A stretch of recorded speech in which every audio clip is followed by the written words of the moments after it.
Welcome to NXT news. ఈనాటి వార్తా విశేషాలు. నూతన పాలసీతో అన్ని రంగాలను గాడిన పెట్టి మళ్లీ ఆర్థిక వృద్ధి సాధించాలని సీఎం చంద్రబాబు అన్నారు. 15% గ్రోత్ రేట్ లక్ష్యంతో ప్రభుత్వం పనిచేయాలని అధికారులకు సూచించారు. వ్యవసాయ అనుబంధ రంగాలు, పారిశ్రామిక రంగం, సేవల రంగంలో వృద్ధిపై సచివాలయంలో సమీక్ష నిర్వహించారు. ఈ సమీక్షలో ఆయా శాఖల అధికారులు గత 10 ఏళ్లలో పరిస్థితులను వివరించారు. గత ప్రభుత్వం విధ్వంసకర విధానాలతో అన్ని రంగాలు తిరోగమనంలోకి వెళ్లాయని, దీంతో ఆర్థిక వ్యవస్థ కుదేలయ్యిందని సీఎం అన్నారు. ప్రతి శాఖలో కొత్త పాలసీలు తీసుకొస్తున్నామని, వీటిని సమర్థవంతంగా అమలు చేసి ఆర్థిక పురోగతి సాధించాలని సీఎం అన్నారు. ప్రజల జీవన ప్రమాణాలు పెంచడంతో పాటు ప్రజలపై అదనపు భారం లేకుండా ప్రభుత్వ ఆదాయం పెంచే విధానాలను అమలు చేయాలని సీఎం ఆదేశించారు. గుంటూరు రైల్వే డివిజన్ లో చేపట్టిన అభివృద్ధి పనులు నత్తనడకన సాగడంపై కేంద్ర గ్రామీణాభివృద్ధి, కమ్యూనికేషన్ శాఖల సహాయ మంత్రి డాక్టర్ పెమ్మసాని చంద్రశేఖర్ అసంతృప్తి వ్యక్తం చేశారు. ప్రజలకు మంచి చేయాలని ఉన్న వ్యవస్థలో ఉన్న లోపాలు ప్రగతి పనులకు అవరోధంగా మారాయన్నారు. కేంద్ర ప్రభుత్వం రైల్వే మేజర్ ప్రాజెక్టులకు నిధులు కేటాయించినా ఆశించిన ఫలితాలు క్షేత్రస్థాయిలో కనిపించడం లేదన్నారు.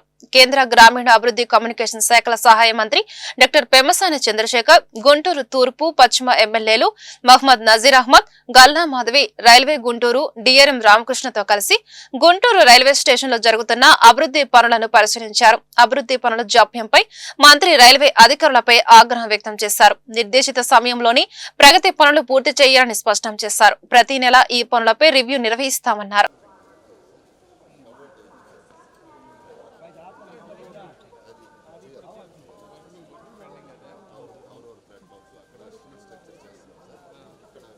This is also one entry to the platform. Latest work ఎందుకని ఇట్లా అయింది?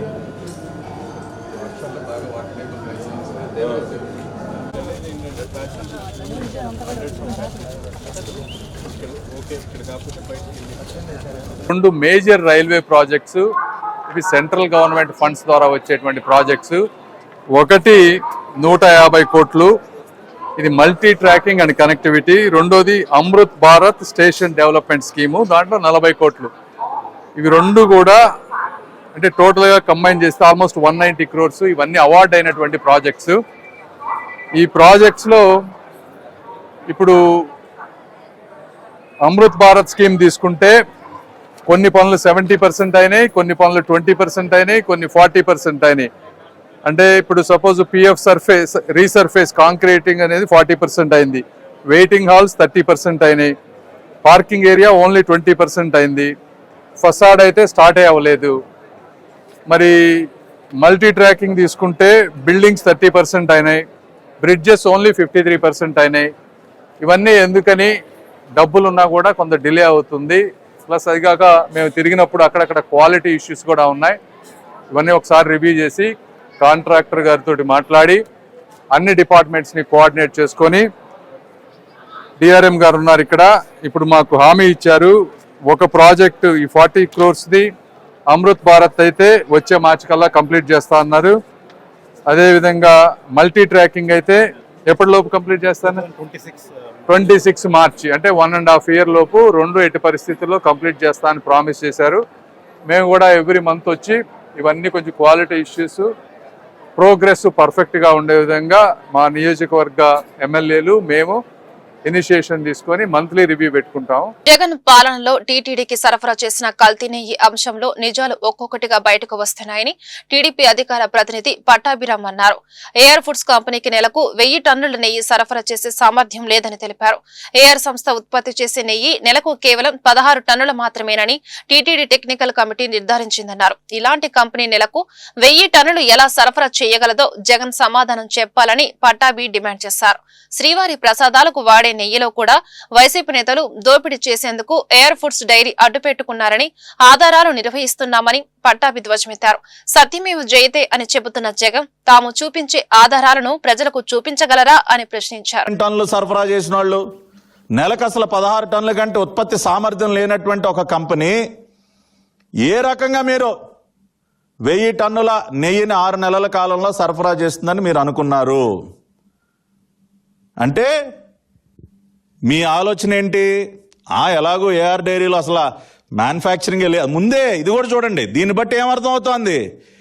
ఏఆర్ డైరీలో అసలు ఉత్పత్తి చేసే ఆలోచనే వీళ్ళకి లేదు. వీళ్ళ ఆలోచన అంతా కూడా బయట ఎక్కడో ఏఆర్ డైరీని ముందు పెట్టి వాళ్ళ పేరుతో బిల్లులు కొట్టించి బయట ఎక్కడో నింపుకుని తీసుకురావటానికి కాకపోతే మరేంటి? ఇదే కదా మీ దుర్బుద్ధి. మీరు తెలిసి చేసిన పాపం కాకపోతే మరేంటిది? వాళ్ళకి ప్రొడక్షన్ కెపాసిటీ లేదని తెలుసు, సరఫరా చేసే కెపాసిటీ లేదు, డెలివరీ సిస్టమ్ లేదు, స్టోరేజ్ కెపాసిటీ లేదు, ఇవన్నీ లేవు అని తెలిసి మీరు ఆ కంపెనీకి ఇచ్చారంటే అసలు మీరు ఏఆర్ డైరీలోనే ఆ నెయ్యి మ్యానుఫ్యాక్చర్ చేయలేదు. దీన్ని బట్టి చాలా క్లియర్గా అర్థమవుతోంది. కేవలం ఆ పేరుతో బిల్లులు కొట్టించారు, ఇన్వాయిస్లు పెట్టారు, ఆ కంపెనీకి టెండర్ కట్టబెట్టి బయట ఎక్కడో నింపుకొని తీసుకొచ్చినటువంటి నెయ్యి అది. మీకు కావలసినటువంటి వ్యర్థాలతో కలుషితం చేసి కేవలం డబ్బులు గుంజుకోవడం కోసం దాదాపుగా ఈ కాంట్రాక్ట్ విలువ కూడా చూసాం కదా. కాంట్రాక్ట్ వాల్యూ సుమారుగా 32 కోట్లు. 32 కోట్లకి కక్కుర్తుబడి 32 కోట్ల టెండర్కి కక్కుర్తుబడి స్వామివారి సొమ్ము, భక్తులు సమర్పించి స్వామివారికి ఇచ్చినటువంటి డబ్బులు, దీనికోసం కక్కుర్తుబడి ఇంత పాపం చేస్తారా? ఏమయ్యా సుబ్బారెడ్డి, టెండర్ కండిషన్స్ దేనికి మార్చావు? ఈ పాపానికేనా? మొత్తం అంతా కూడా వెలికి మీరు చేసినటువంటి ప్రతి ఒక్క పాపాన్ని ఈ రకంగానే బయట పెడతాం. నేను చెప్పదలుచుకున్నది ఒక్కటే, జగన్మోహన్ రెడ్డి అతని ముఠా టీటీడీ కొండపైన తెలిసి చేసినటువంటి పాపాలకు సంబంధించినటువంటి ఆధారాలు ఇవి. అసలు టీటీడీకి ఏఆర్ డైరీతో వీళ్ళు పేరుతో సరఫరా చేసినటువంటి నెయ్యి ఏదైతే ఉందో అది అసలు ఏఆర్ డైరీలో ఉత్పత్తి కాలేదు. ఆ కంపెనీకి అంత సామర్థ్యం లేదు. ఆ కంపెనీ నుంచి బయలుదేరినటువంటి లారీ తిరుమల రావడానికి 9-10 రోజులు ఎందుకు తీసుకుంటుంది టైము అంటే, మధ్యలో వీళ్ళు ఎక్కడో ఒక సెటప్ ఏర్పాటు చేసుకుని అక్కడ ఈ అడల్టరేటెడ్ గీని ఆ బండిలో నింపి తీసుకొస్తా ఉన్నారు అన్నది చాలా క్లియర్గా ఇవాళ ఈ ఆధారాల ద్వారా స్పష్టంగా తెలియజేస్తా ఉన్నాం. కాబట్టి భక్తులందరూ కూడా తిరుమల లడ్డు వివాదంపై సుప్రీంకోర్టులో శుక్రవారం ఉదయం విచారణ జరగనుంది. ధర్మాసనం మరో కేసులో బిజీగా ఉన్నందున ఇవాళ జరగాల్సిన విచారణ రేపటికి వాయిదా పడింది. మరో కేసు విచారణ ఆపి లడ్డు కేసు విచారణ జరపడం భావ్యం కాదని శుక్రవారం ఉదయం 10:30 విచారణకు తీసుకోవాలని సొలిసిటర్ జనరల్ తుషార్ మెహతా ధర్మాసనాన్ని కోరారు. సొలిసిటర్ జనరల్ విజ్ఞప్తిని ధర్మాసనం అంగీకరించింది.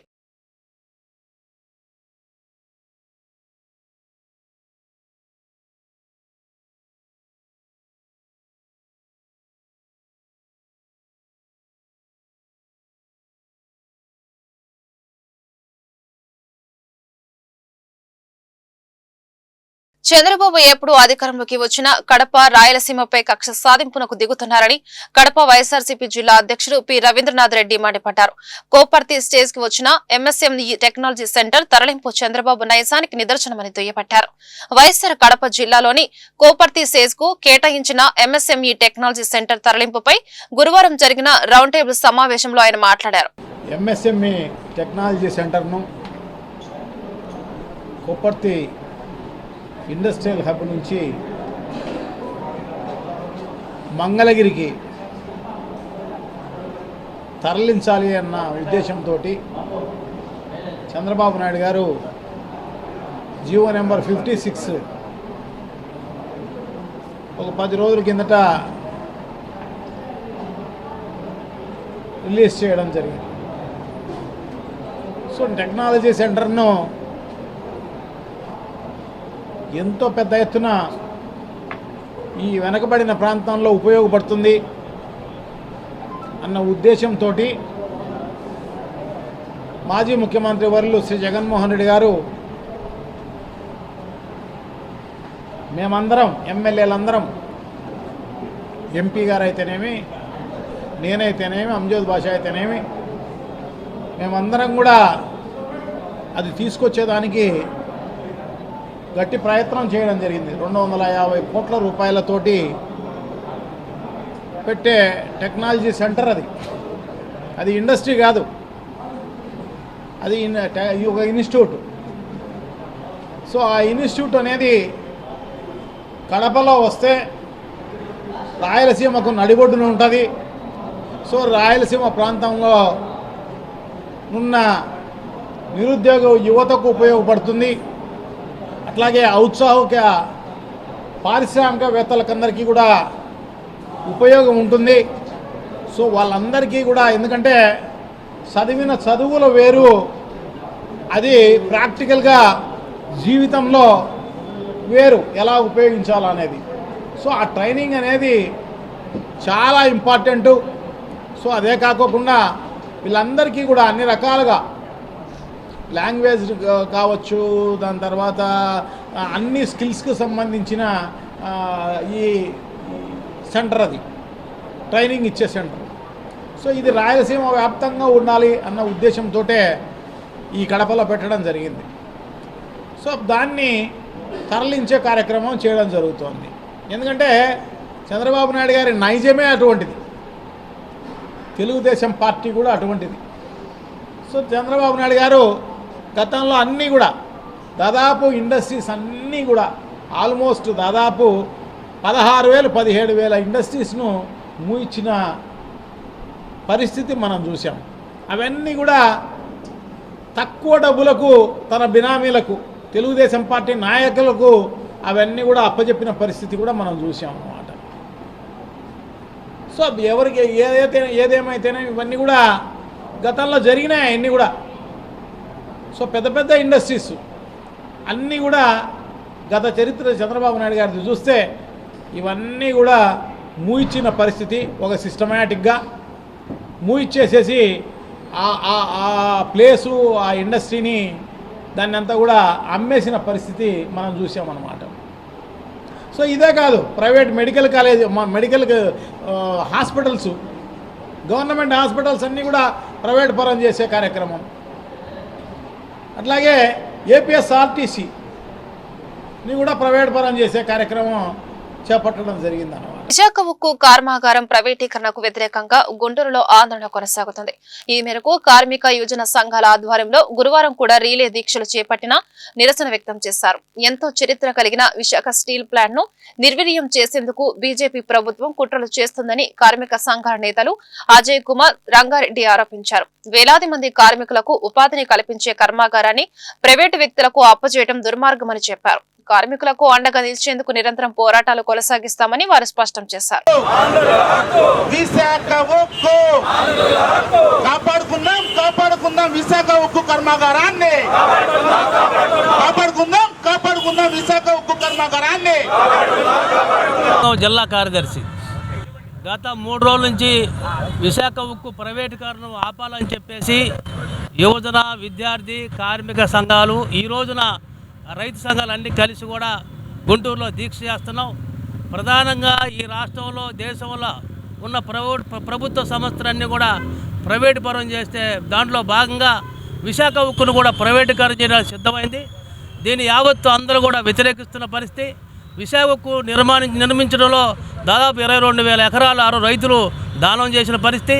అలాంటి దాన్ని ఇవాళ 1,00,000 మంది ఉద్యోగస్తులు కానివ్వండి, ఇతర చిరు వ్యాపారస్తులు కానీ ఇండైరెక్ట్గా దాని మీద లక్షలాది మంది ఇవాళ ఉపాధి పొందే అవకాశం ఉన్న విశాఖ ఉక్కును ప్రైవేటీకరణ చేయడం చాలా దుర్మార్గం. ఒకవైపున కేంద్ర మంత్రి మేము ప్రైవేటు పరం చేయట్లేదంటారు, ఒకవైపున ఉద్యోగస్తులు తీసేస్తారు, మరొక వైపున ఉత్పత్తిని కూడా సగం తగ్గించేశారు. అందువల్ల ఇది విశాఖ ఉక్కుని పూర్తిగా ప్రైవేటు పరం చేయడానికి సిద్ధం చేశారు. ఇది కుట్రగా దీన్ని చేయాల్సిన అవసరం లేదు, ప్రజలకు తెలియజేయాలా. ఈ పార్లమెంట్లో కూడా చర్చ జరగాల. ఎందుకు ప్రైవేటు పరం చేస్తున్నాం, దీన్ని ఎందుకు మరి ప్రభుత్వ రంగ సంస్థకు ఉండట్లేదు అని చెప్పాల్సిన పోయి దీన్ని అడ్డగోలుగా దొడ్డిదారులు మరి అనగదొక్కే విధంగా ఉద్యమాలు జరుగుతూనే ఉన్నాయి. దాదాపు 2 సంవత్సరాల ఉద్యమాలు జరుగుతూ ఉన్నాయి. దీన్ని అణగేసే దాంట్లో భాగంగా జరుగుతుంది.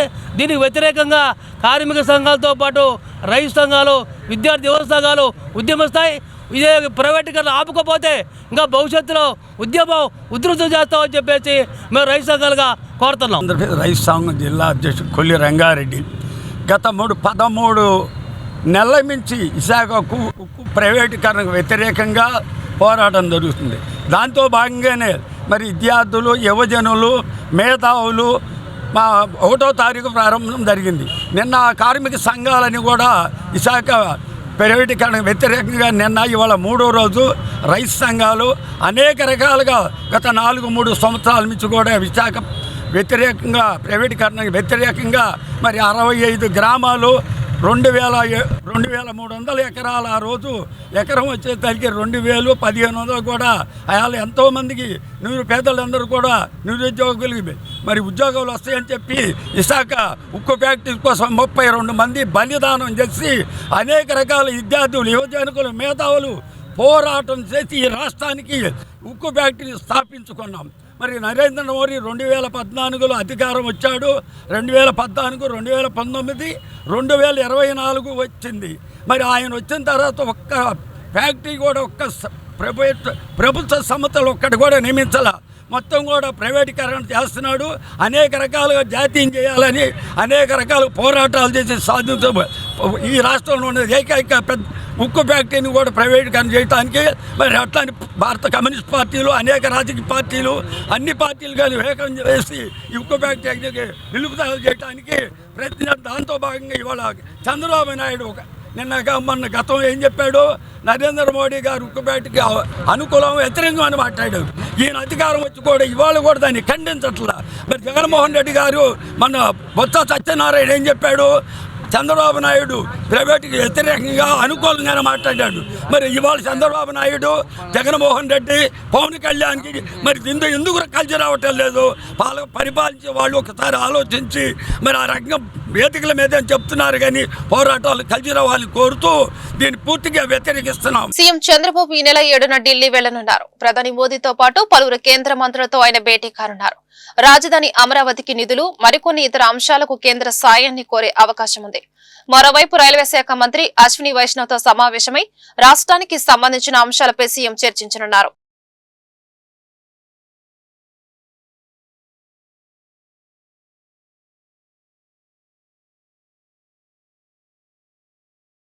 మాజీ ఎంపీ నందిగం సురేష్ ను పోలీసులు మంగళగిరి కోర్టులో హాజరుపరిచారు. ఆయనకు న్యాయస్థానం మరో 14 రోజుల రిమాండ్ విధించింది. ఈ నెల 17 వరకు రిమాండ్ను పొడిగించింది. మంగళగిరిలోని టీడీపీ కార్యాలయంపై దాడి కేసులో నందిగం సురేష్ అరెస్టైన సంగతి తెలిసిందే. మంగళగిరిలోని టీడీపీ కార్యాలయంపై జరిగిన దాడిలో వాహనాలు, అద్దాలు, కార్యాలయం లోపల ఫర్నిచర్ ధ్వంసం చేశారు. అడ్డుకున్న వారిపై దాడి చేసి తీవ్రంగా గాయపరిచాయి. ఈ ఘటనపై కార్యాలయ సిబ్బంది ఫిర్యాదు మేరకు కేసు నమోదు చేసినా గతంలో విచారణ ముందుకు సాగలేదు. కూటమి ప్రభుత్వం వచ్చిన తర్వాత కేసు విచారణను పోలీసులు వేగవంతం చేశారు. దాడికి పాల్పడిన వారిని వీడియోల ఆధారంగా గుర్తించి పలువురిని అరెస్టు చేశారు. రాష్ట్రాన్ని భ్రష్టు పట్టించి జగన్మోహన్ రెడ్డి గుళ్లు, గోపురాలు తిరిగి నిరాహార దీక్షలు చేస్తానంటే ప్రజలు ఒప్పుకోరని మంత్రి సవిత వ్యాఖ్యానించారు. ఈ సందర్భంగా మంత్రి సవిత మీడియాతో మాట్లాడుతూ 11 మంది ఎమ్మెల్యేలు ఉంటారో లేదో అని వైసీపీ పార్టీ నాయకులకు భయం వేసి మాట్లాడుతున్నారని అన్నారు. 5 ఏళ్లలో రాష్ట్రాన్ని, దేవాలయాలను జగన్మోహన్ రెడ్డి భ్రష్టు పట్టించారని తెలియజేశారు.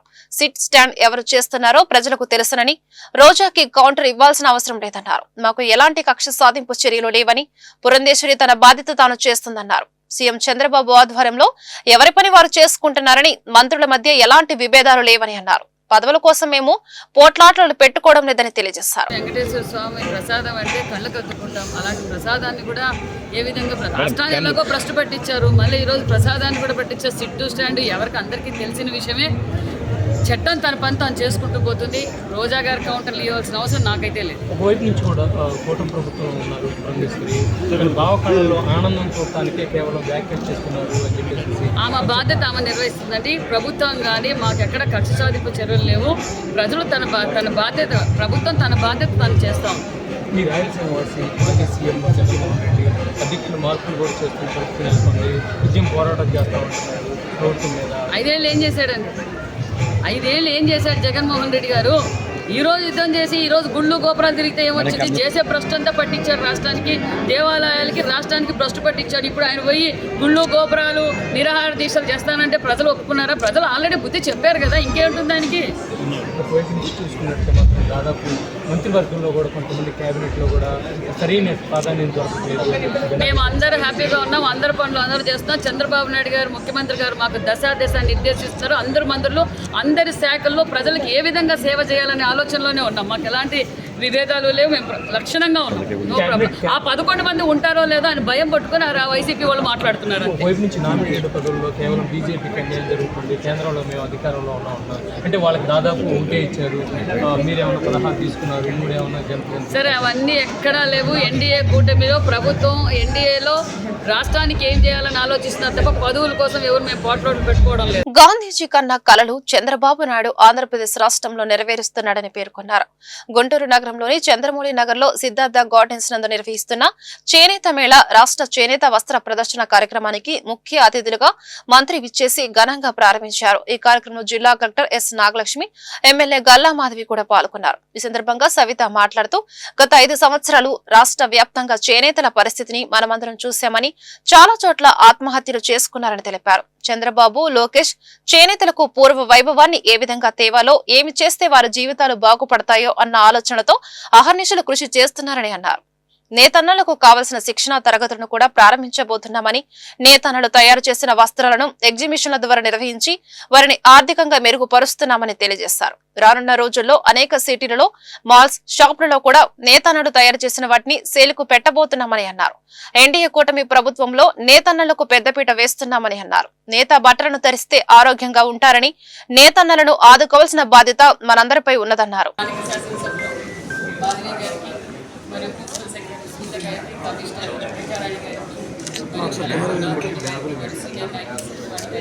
చేసిన పత్రికా సోదరి సోదరులందరికీ మరియు మా నేతలకు అందరికీ గాంధీ జయంతి శుభాకాంక్షలు తెలియజేస్తున్నాం. నిజంగా చాలా ఆనందంగా ఉంది. గాంధీ గారు కళలను చంద్రబాబు నాయుడు గారి స్ఫూర్తితో ఈరోజు ఆయన ఆదేశాల మేరకు మేము ఈరోజు ఇక్కడ ఎగ్జిబిషన్ కూడా ఏర్పాటు చేశాం. గత 5 సంవత్సరాలుగా చేనేతల పరిస్థితి ఏంటో రాష్ట్ర వ్యాప్తంగా మనం చూసాం. గత 5 సంవత్సరాలుగా చేనేతలు చాలా చోట్ల ఆత్మహత్యలు కూడా చేసుకున్నారు. ఒక పక్క చంద్రబాబు నాయుడు గారు, ఒక పక్క లోకేష్ గారు గ్రౌండ్ లెవెల్కి వెళ్ళి చేనేతలకు ఏ విధంగా అయితే మనం సహాయపడగలం, పూర్వ వైభవం ఏ విధంగా తీసుకురావాలని అహర్నిశలు చేనేతలకు సహాయపడాలనే సంకల్పంతోనే ముఖ్యమంత్రి చంద్రబాబు నాయుడు గారు ఉన్నారు. మేము అధికారంలోకి వచ్చిన 100 రోజుల్లోనే అనేక నేతన్నలు పడుతున్న కష్టాలు తెలుసుకున్నాం. పూర్వ వైభవం కూడా తేబోతున్నాం. అదేవిధంగా నేతన్నలకు కావాల్సిన శిక్షణా తరగతులు కూడా మేము ఇవ్వబోతున్నాం. ఇప్పుడు ఉన్న ట్రెండ్, ఏ ట్రెండ్కి కావాల్సిన శిక్షణా తరగతులు కూడా మేము ఏర్పాటు చేసాం. అవసరం అనుకున్న చోట సెల్లర్స్ బయర్స్ మీటింగ్ కూడా దగ్గరలోనే మేము పెట్టబోతున్నాం అనే విషయాన్ని కూడా మీకు తెలియజేస్తున్నాం. అలాగే వాళ్ళు తయారు చేసిన వస్త్రాలను ఎగ్జిబిషన్స్ ఆల్రెడీ మేము విజయవాడలో పెట్టాం, మళ్ళీ ఇప్పుడు గుంటూరులో పెడుతున్నాం. ఇప్పుడే ప్రిన్సిపల్ సెక్రటరీ గారు చెప్పారు, అనేక సిటీస్లో కూడా మేము ఎగ్జిబిషన్స్ పెట్టబోతున్నాం. అదేవిధంగా మాల్స్లో కూడా మేము ఎగ్జిబిషన్స్, షాప్స్లో కూడా మా నేతలను నేసిన చీరలను, వస్త్రాలను కూడా మేము పెట్టబోతున్నాం సేల్స్కి. ఇక్కడ ఏర్పాటు చేసిన విజయవాడలో కావచ్చు, ఇక్కడ కావచ్చు, నేతన్నలు వచ్చిన నేతన్నలకు ఇక్కడ అన్ని సదుపాయాలు, కరెంటు ఫ్రీ, ఉండటానికి ఫ్రీ, భోజనం ఫ్రీ కూడా వసతులు కూడా ఏర్పాటు చేశామన్న విషయాన్ని కూడా మీకు అందరికీ తెలియజేస్తాం. ఖచ్చితంగా పూర్వ వైభవం గాంధీ గారు ఏదైతే మనకు సందేశించారో, ఆదేశించారో అది నిజం చేయబోతున్నామన్న విషయాన్ని కూడా మీకు తెలియజేస్తున్నాం. అదేవిధంగా మేము తెలియజేసేది ఒకటే, నేతన్నలందరికీ మన ఎన్డీఏ ప్రభుత్వంలో ఖచ్చితంగా నేతన్నలకు పెద్దపీట వేయబోతున్నామన్న విషయాన్ని కూడా మీకు తెలియజేస్తున్నాం. దయచేసి నేను ప్రజలందరికీ కోరుకునేది ఒకటే, ప్రతి ఒక్కరూ నేతన్న నేసిన వస్త్రాలను ధరించవలసిందిగా కూడా కోరుకుంటున్నాం. ఆరోగ్యానికి మంచిది. అదేవిధంగా నేతన్న. ఈ వార్తలు ఇంతటితో సమాప్తం. నమస్కారం.